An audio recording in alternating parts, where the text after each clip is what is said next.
Selamat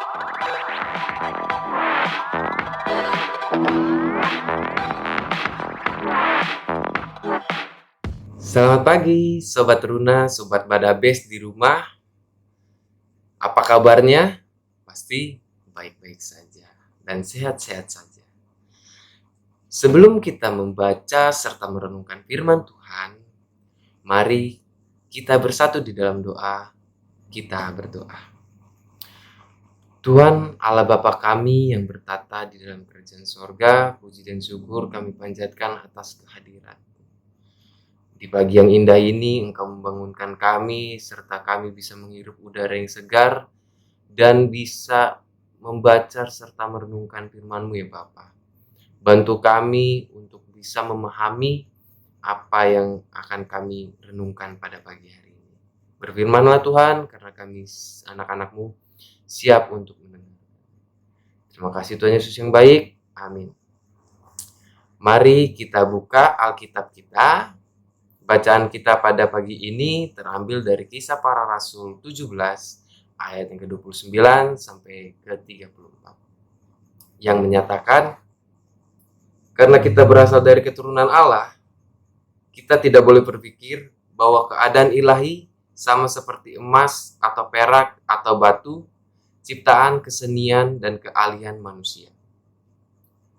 Dengan tidak memandang lagi zaman kebodohan, maka sekarang Allah memberitakan kepada manusia bahwa di mana-mana semua mereka harus bertobat. Karena Ia telah menetapkan suatu hari pada waktu mana Ia dengan adil akan menghakimi dunia oleh seorang yang telah ditentukannya. Sesudah Ia memberikan kepada semua orang suatu bukti tentang hal-hal itu dengan membangkitkan Dia dari antara orang mati. Ketika mendengar tentang kebangkitan orang mati, maka ada yang mengejek dan yang lain berkata, lain kali saja kami mendengar engkau berbicara tentang hal itu. Lalu Paulus pergi meninggalkan mereka, tetapi beberapa orang laki-laki menggabungkan diri dengan dia dan menjadi percaya. Di antaranya juga Dionysius, anggota majelis Areopagus, dan seorang perempuan bernama Damaris, dan juga orang-orang lain bersama-sama dengan mereka. Demikian pembacaan firman Tuhan, terpujilah Kristus, haleluya. Rekan-rekan teruna yang dikasihi Tuhan Yesus Kristus, pasti tahu dong bunga mawar yang indah. Tahu dong. Nah, sebelum dia menjadi bunga mawar yang indah, pasti dia adalah sebuah bibit yang kecil. Bertumbuhlah menjadi tunas. Setelah menjadi tunas, tumbuhlah batang, lalu kuncuplah bunga yang indah, yaitu bunga yang mawar. Itu semua adalah sebuah proses pertumbuhannya bunga mawar. Sebelum dia tumbuh dengan baik dan hasilnya dengan indah, hasil yang indah, butuh perawatan yang disiplin. Disirami, dihindari dari hama agar bunga itu tidak layu atau rusak. Itu adalah sebuah proses dan sebuah kerja disiplin untuk bisa menciptakan atau menghasilkan bunga mawar yang indah. Proses sama halnya proses manusia. Dari bayi, anak kecil, remaja, dewasa, hingga lansia. Kalau rekan-rekan teruna tahu, sebelum rekan-rekan teruna pasti melakukan sekolah minggunya atau ibadahnya adalah pelayanan anak. Lalu masuk ke jenjang persekutuan teruna. Setelah katekisasi, gerakan pemuda. Nah, tidak mungkin dong kalau rekan-rekan teruna dari pelayanan anak langsung ke GP atau gerakan pemuda. Itu menjadi sebuah yang janggal. Tetapi Bacaan kita pada pagi ini menceritakan tentang di mana Rasul Paulus memberitahukan kepada para ahli di Athena bahwa Tuhan Yesus adalah Tuhan yang sejati. Ia ingin menunjukkan bahwa ia atau para ahli harus bertobat dengan membuktikan bahwa di ayat yang ke-31 membangkitkan dia dari antara orang mati.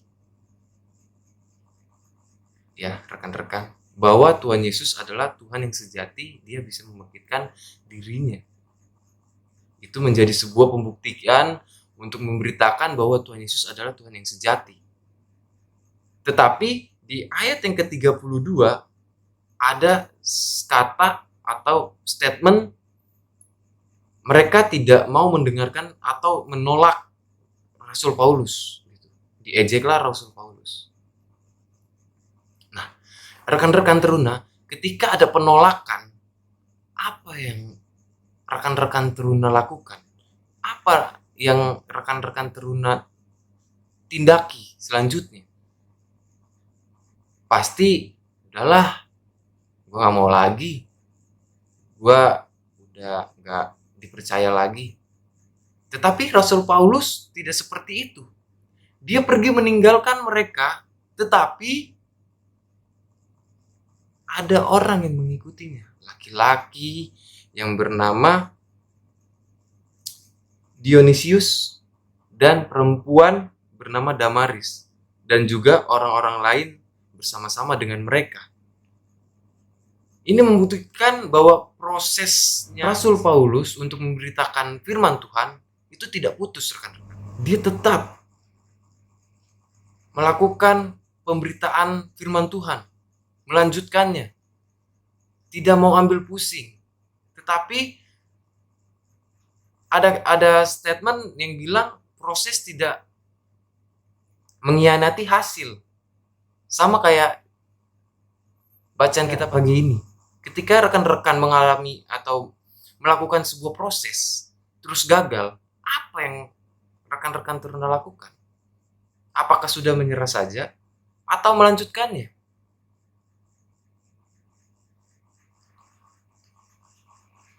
Tetapi yang kita tanamkan, yang harus kita terapkan dari bacaan kita pagi ini, kita harus memiliki mental yang kuat. Seperti Rasul Paulus. Ketika ada penolakan, dia pergi meninggalkan para ahli itu dan ada pengikutnya. Memang setiap proses butuh kekuatan, butuh mental yang kuat. Itu yang harus kita tanamkan, itu yang harus kita jalani di hari-hari yang akan mendatang. Amin. Kita telah membaca serta merenungkan firman Tuhan, mari kita bersatu di dalam doa. Tuhan Yesus yang baik, bantu kami untuk menghadapi sebuah proses di mana kami ingin memberitakan firman-Mu ya Tuhan. Memberitakan tentang kebenaran-Mu ya Tuhan. Bantu kami agar kami memiliki mental yang kuat, sikap yang kuat, sifat yang sabar untuk bisa menghadapinya Tuhan Yesus. Pagi ini kami akan melakukan aktivitas Tuhan. Kiranya Engkau memberkati kami dari pagi hingga malam nanti, agar kami tetap bisa memberitakan serta melakukan perintah-perintah-Mu ya Tuhan Yesus. Terpujilah Engkau kekal sampai selama-lamanya. Amin.